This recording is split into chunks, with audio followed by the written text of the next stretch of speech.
Hello, creeps. It's me, John Kassir, the voice of the Crypt Keeper, and you're listening to Chronicles from the Crypt.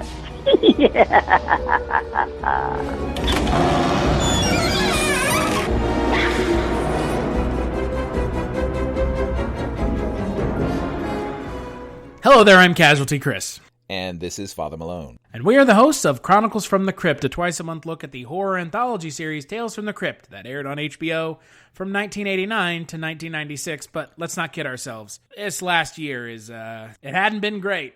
Yeah. On each of our podcasts, we do 2 episodes of the television series, and that's all. We do have bonus episodes. You can go back and check them out, but not this time. The end that we all feared was coming is we're barreling right towards the brick wall. Yeah. Yep. So on this episode of Chronicles from the Crypt, we're going to be taking a look at Season 7, Episode 5 and 6, Horror in the Night and Cold War. 90 seconds and counting. Let's see. One small stiff a man, one giant... Oh, hello, Stargazers. You're just in time. My skeleton crew and I are about to blast off for a little space hacksploration. Care to join us? Good. I hope you're made of the right stuff, because we'll be heading freight gears from terra firma, boldly going where no ghoul has gone before. Hey, pal, watch the suit or you're launch meat. Which is kind of like the man in tonight's tale. He's going places too, except his destination is a little more earthbound. It's a nasty bit of scarodynamics I call horror in the night. So Horror in the Night is directed by, once again, Russell Mulcahy. It is written by John Harrison. It stars Elizabeth McGovern and James Wilby. And it is about a double-crossing jewelry thief who hides out in a hotel and shenanigans happen in a Tales from the Crypt-esque way. Father Malone. Yes. This episode is real bad. Oh, it's one of the worst ones. It's an affront to entertainment. At least we get some gore here, and a little bit of demon fun. But other than that, it represents like everything I hate about the writing on this show. Where so it's a jewelry thief who suggests to his partner that they rip off their boss. Then he doesn't, his partner does. They end up shooting each other. He absconds with the diamonds, ends up in a hotel, a quasi Barton Fink-esque hotel, where this woman is waiting for him, and he doesn't know her, and now there's a time loop where things keep happening, and he keeps waking up from dreams, which I hate. You know, it turns out that 5 years prior, he had shot this woman to death in the hotel, which we learn in like the last 30 seconds from a secondary character who's just sort of, I guess, the narrator. Like, it doesn't make any sense at all. Well, you mean the woman he killed that he all of a sudden doesn't magically recognize? Yeah, like, what? I don't get this, man. Like, I mean... No, you just you don't get it. The main character is an idiot. Yeah, no. He's so stupid he forgot the woman that he killed. In the hotel that he killed her in. In the room. Yeah. And like they don't it was oh my god. Okay, so this is based on a vault. Is that a technical term? Yeah. Vault of Horror number 12, written by Ivan Clapper and drawn by Mad Magazine creator Harvey Kurtzman. I'm going to say this is liberally adapted. The original comic did take place in a hotel, but it was a scenario where a woman shows up in the middle of the night needing a room, and some odd things occur, and it turns out that she was a ghost who checks into the hotel like on the anniversary of her death, like she was killed nearby or something. So it was just a nice little ghost story. And what I've noticed on Tales from the Crypt, the television series in particular, anytime you take an a story like that, where it's sort of simple, the answer for the writers of the show always seemed to be, and now let's add crime. They do it in this one, and they do it in the next one that we're going to talk about, Cold War, which I can't figure out. Does it somehow make, in their minds, the episode more exciting, that there's going to be a little bit of gunplay? Because that's the only thing I can think of, other than the fact that this is mid-90s, and the entire world was ruled by cool-talking gangsters thanks to Quentin Tarantino. Because I think you answered your own question, because in the next episode we get a bullshit Quentin Tarantino-esque homage to Pulp Fiction, and in this episode it's a little bit like Reservoir Dum-Dums is what it is. Yeah, man. Like, exactly. Like these, tough-talking guys and just whatever. But, like, as I said, freely adapted. This is so insulting an episode in that we're not privy to any of this character's life or relationships with anyone. It's just him through a random assortment of scenes of different horrors, I guess. Like, when I don't know anything about this guy or his situation or whatever, like, having the walls start to bleed isn't... I mean, look, if it was happening in my house, yeah, I'd be freaked out. But, like, watching this show...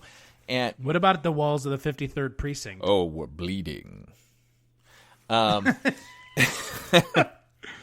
can't help but say it when you say it. Like, I don't know. That's the only thing it conjures up. It's not conjuring up this episode. Yeah, the mention of that in that film is scarier than the presentation of it in this one. And Elizabeth McGovern, who was a good actress, is just kind of wasted here. I don't know why she's across the pond doing. Maybe she was working in England at the time, and they sort of roped her in. I don't know. Like, it's... And the other thing is, it's like ordinarily you would set up in the beginning the comeuppance in the end. In the beginning, he's just doing his job, makes a suggestion that they do this other thing, but then doesn't do it himself, so he gets double-crossed, and then he has to pay, but he has to pay for a whole other crime that we're not privy to until the last moments. I do not get this. Just on a storytelling level, it's like such a massive failure. Yes. When I 100% agree with you. It is, for me, I think the biggest disappointment is, again, it really comes back to this really disappointing idea that the show just doesn't feel like it cares anymore. And, like, I'm inclined to believe that that's the case. Yeah, I mean, like, Chris, tell me, do you not feel like these are scripts that were just left over from previous seasons? Like, oh yeah, 100%. I mean, I'm not gonna. You will get no argument out of me regarding whether or not these are essentially passed over scripts that other people didn't want to have anything to do with, because that's totally what's going on here. At first, having not seen this season in its entirety before, I thought there might be a chance that they thought they weren't getting another season and then wrote one anyway, or wrote one hastily. But yeah, I think this is the absolute certainty here that these are just scripts that were too below par to include in previous seasons, and now they're like, oh geez, we got to do something.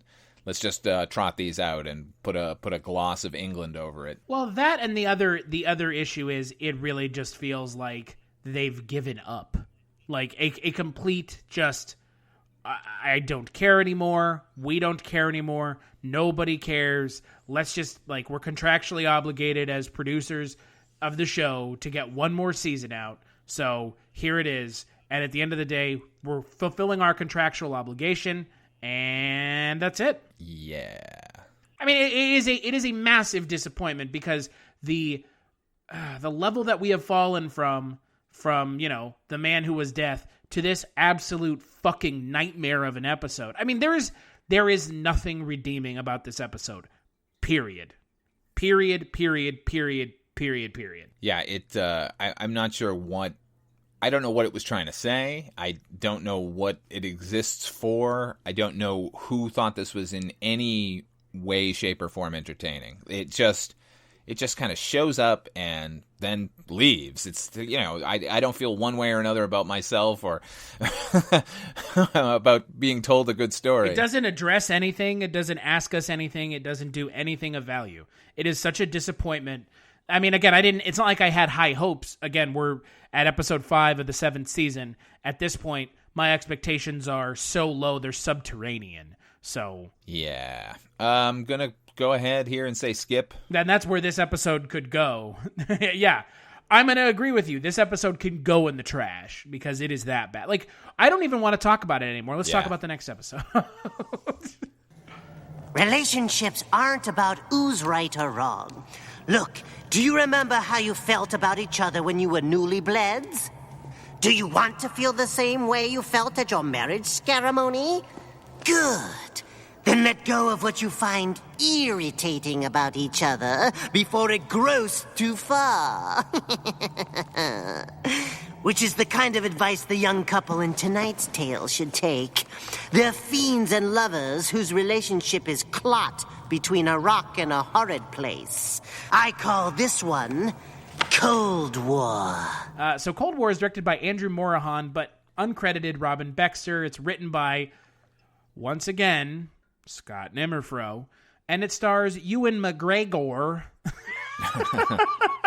Because you were right, we had talked about this episode a little bit before we had recorded, and you said there are a lot of hard R's.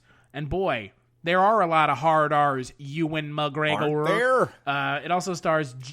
aren't there? It also stars Jane Horrocks and Colin Salmon. Salmon, I bet is how you pronounce it.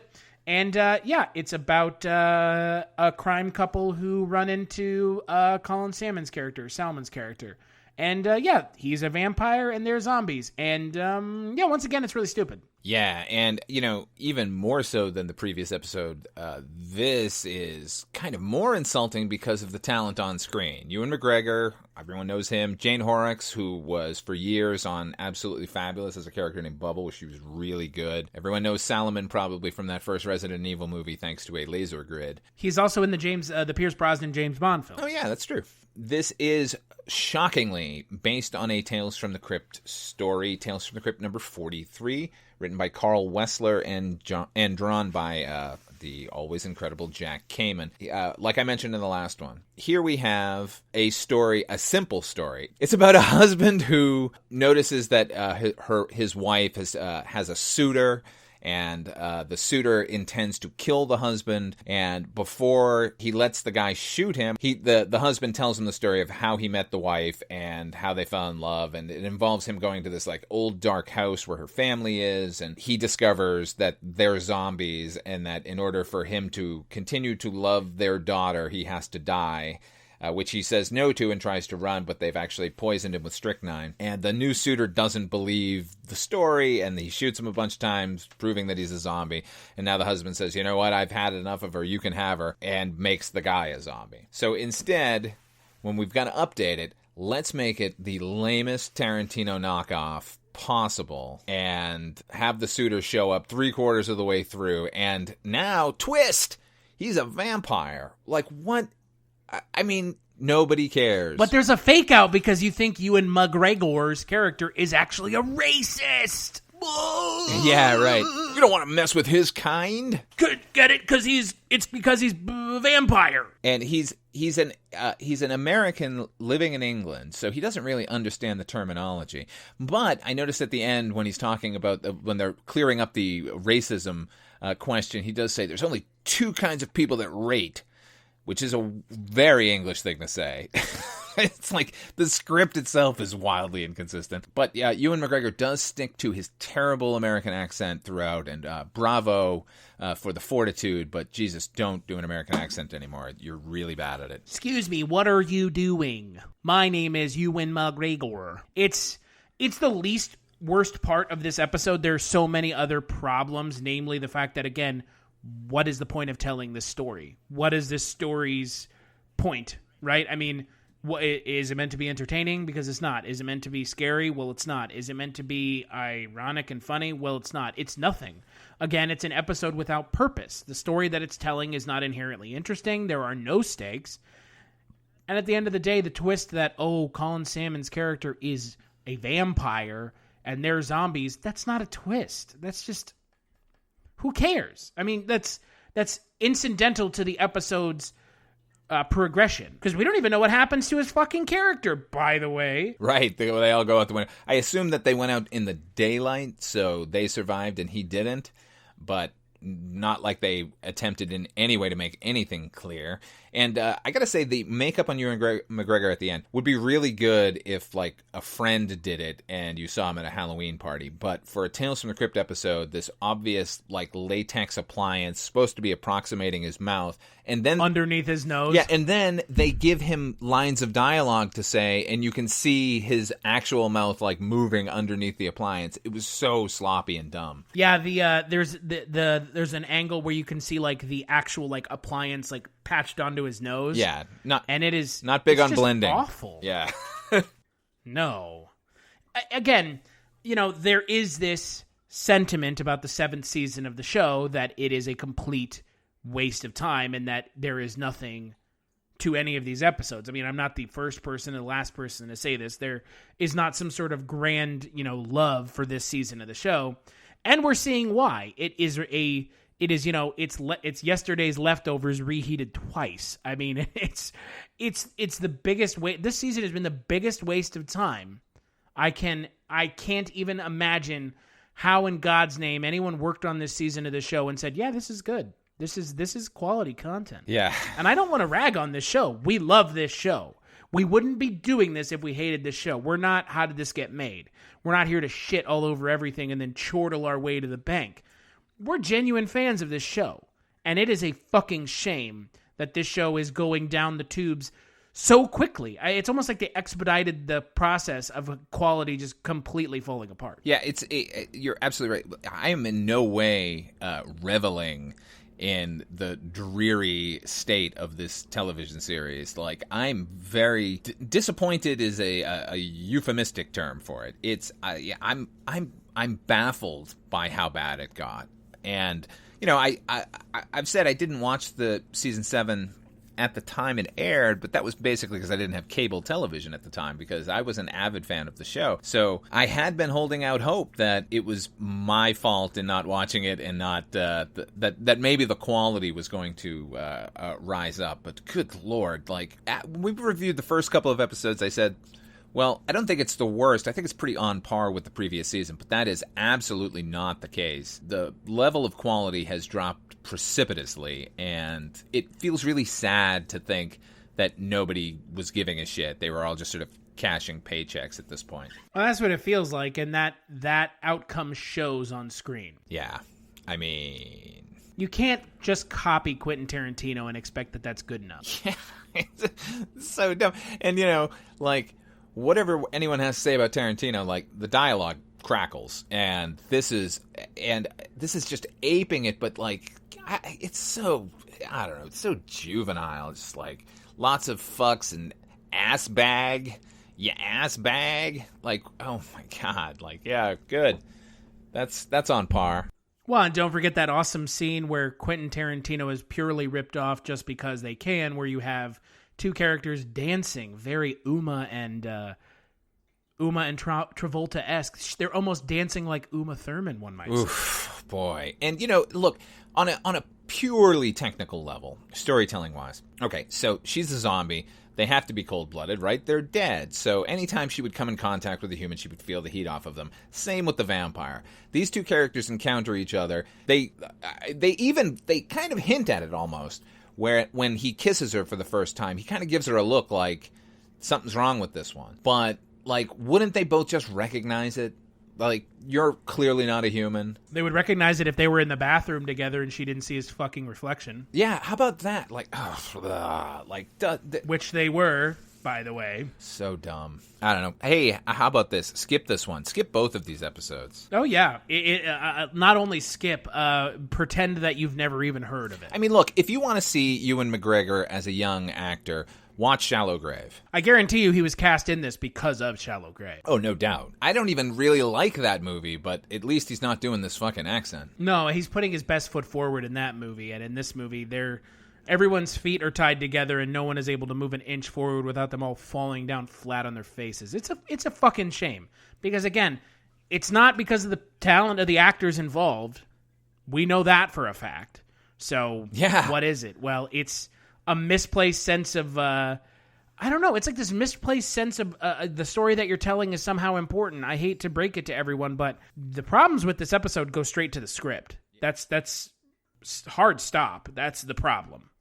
Everything else is perfectly fine or perfectly serviceable. Yeah, exactly. The direction on both of these episodes is just fine. Like, if there had been an interesting story going on, then, it could have at least been passable. But, like, the writing drags down everything else. And look, we've talked a lot about Scott Nimmerfro, and, I didn't ask you to do this podcast because you were friends with Scott Nimmerfro when he was alive. Yeah. That just happened to be something that we found out, or I found out long after the fact when we got to our first Scott Nimmerfro episode.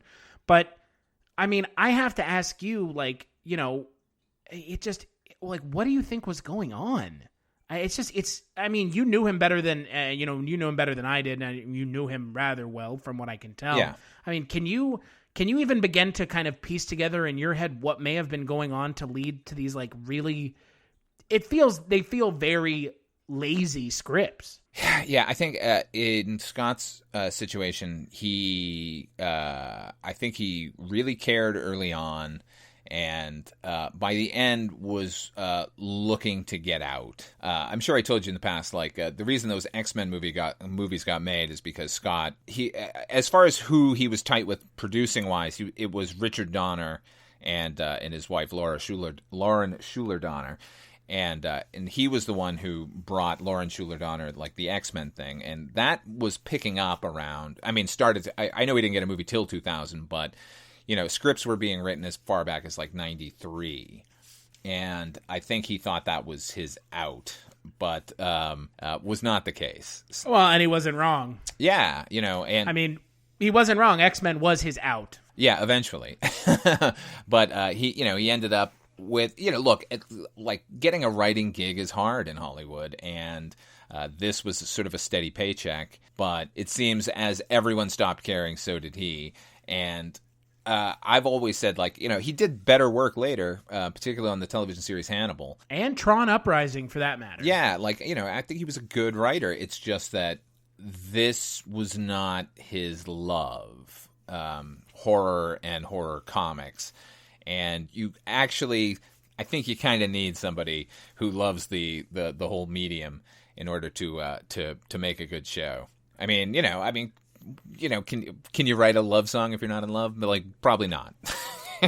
Well, and again, it's like, I don't want to drink a cocktail mixed by someone who doesn't drink alcohol. Like, will not take your opinion seriously, because how can you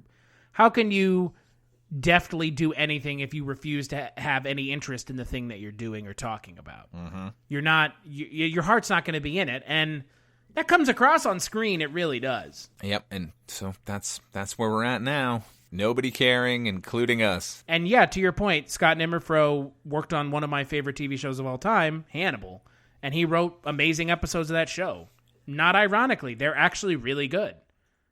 And that is a horror-based show. I mean, again, that's a psychological horror show, Right, but that's more in keeping with what his attitude was. Sure. Oh, I 100% agree. And with you. It seemed to me that the way he dealt with the comic book sort of horror was to kind of lean into the comedy of it, and that was a huge mistake because he was not. Now, I'm not saying he wasn't a funny guy, but he was not a gifted comedic writer. So, pulling off a show like this is hard anyway, never mind in the hands of somebody who doesn't quite understand it. Oh, for sure. And again, if your heart's not in the right place and you're looking at this as a stepping stone, not a legitimate career, pinpoint in your career, hey, it comes across on screen. That's what we get. We get season 7. Seasons 5, 6, and 7, but 7 in particular. Jesus H. Christ. I mean, look, like I think at that point he was clearly doing what he could with the detritus of the previous seasons, but you can't polish a turd, as they say. No, you cannot.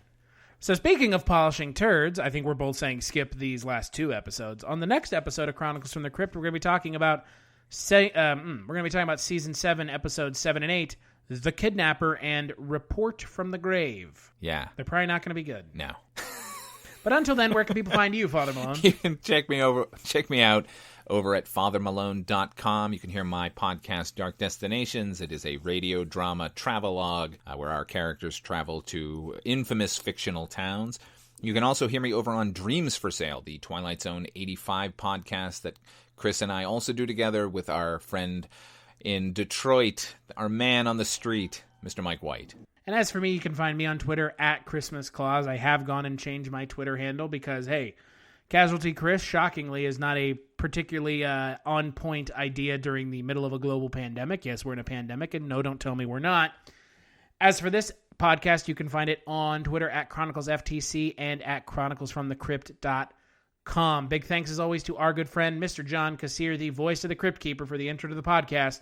We'll catch you on the next episode, boils and ghouls.